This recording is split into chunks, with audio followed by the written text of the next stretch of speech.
छत्रपती शिवाजी महाराज आणि छत्रपती संभाजी महाराज यांच्या महाराष्ट्र भूमीतून आलोल्य सोलापूर, लातूर, बिल्लारपूर सारख्या जिल्ह्यांतील जनसैनिकांना माझा मनपूर्वक नमस्कार. అలాగే కర్ణాటక నుంచి వచ్చిన అభిమానులకి, ಕರ್ನಾಟಕದಿಂದ ಈ ಹಬ್ಬಕ್ಕೆ ಆಗಮಿಸಿದ ನನ್ನ ಜನ ಸೈನಿಕರಿಗೆ, ನನ್ನನ್ನು ಪ್ರೀತಿಸುವ ಕರ್ನಾಟಕದ ಜನ ಸೈನಿಕರಿಗೆ ಹೃತ್ಪೂರ್ವಕ నమస్కారాలు. చాలా భాషలు అయిపోయినాయి కదా. మీకు అర్థమైంది కదా, రెండు భాషలు ఒక్క భాషలా కాదు. భారతదేశానికి కావాల్సింది తమిళనాడుతో సహా we need multiple languages, not just two. We need multiple languages to keep, not just for the integrity of the country, but also to understand each other, to share love with each other. అందుకనే బహుభాష భారతదేశానికి మంచిది. చెప్తామా? భారత్ మాతా కి జై. బోలో భారత్ మాతా కి.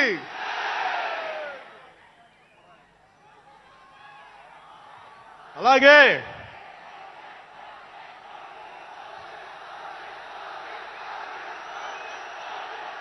చేద్దాం వస్తుంది. ఇందాక స్టేజ్ పైకి వచ్చేటప్పుడు కిందకి వెళ్ళా, మళ్ళీ సభ ముందు చాలా సినిమాలు ఆపండి. చాలు ఓజీ చాలు.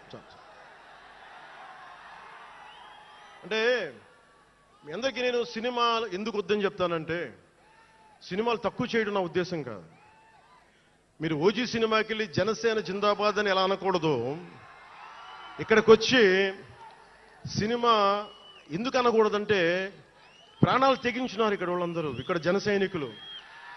ఎందుకు సినిమా మాట్లాడకూడదు అంటే, 450 మంది పైచీలకు జన సైనికులు సినిమాలను కాదు సిద్ధాంతాలు నమ్మి చనిపోయారు.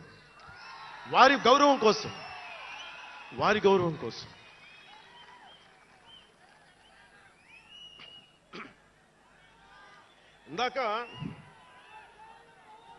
ఇందాక వద్దాం, అవి కూడా వినండి. మీరు వింటలేదని అర్థం. నా పేరు అరుస్తున్నారంటే మీరు నా మాట వింటలేదని. నా మాట వింటే 151 ఉన్న సీట్లు పార్టీ పోయింది. అందుకే నా మాట వినాలి, కూర్చోండి.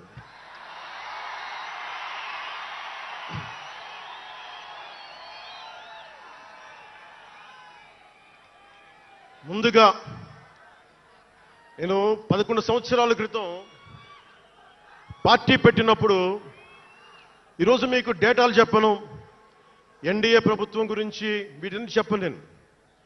నేను మీతోటి 11 సంవత్సరాలు పార్టీని ఎలా నడిపాం, ఏ బేసిస్తో నడిపాం, నా కష్టాలేంటి, నేను పడ్డ ఇబ్బందులేంటి, కొన్ని పంచుకుంటాను.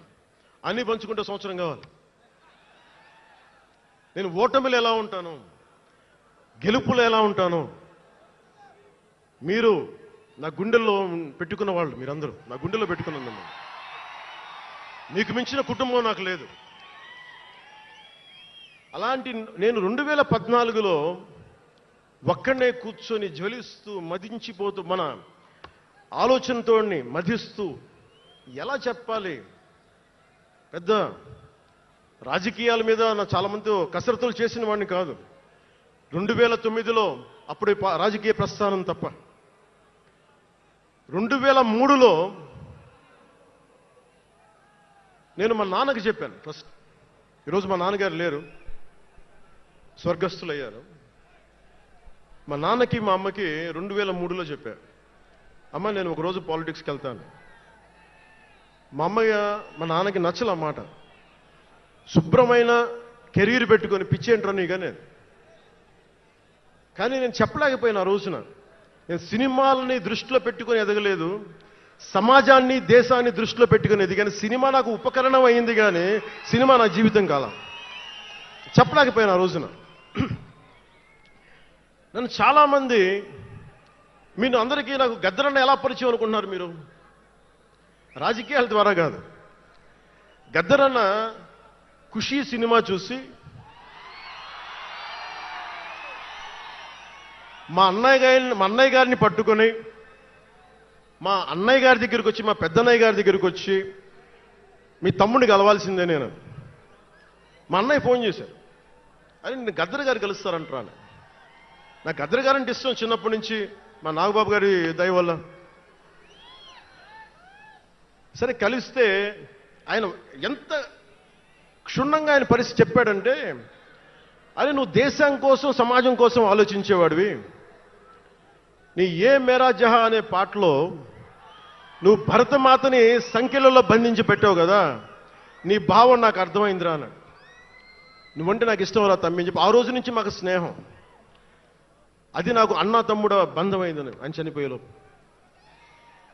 అలాగే 2006లో నేను విపరీతంగా ఒక పిహెచ్డి కోసం ఒక స్కాలర్ ఎలా చదువుతాడో పుస్తకాల మధ్యలో సినిమాలు చేశాను.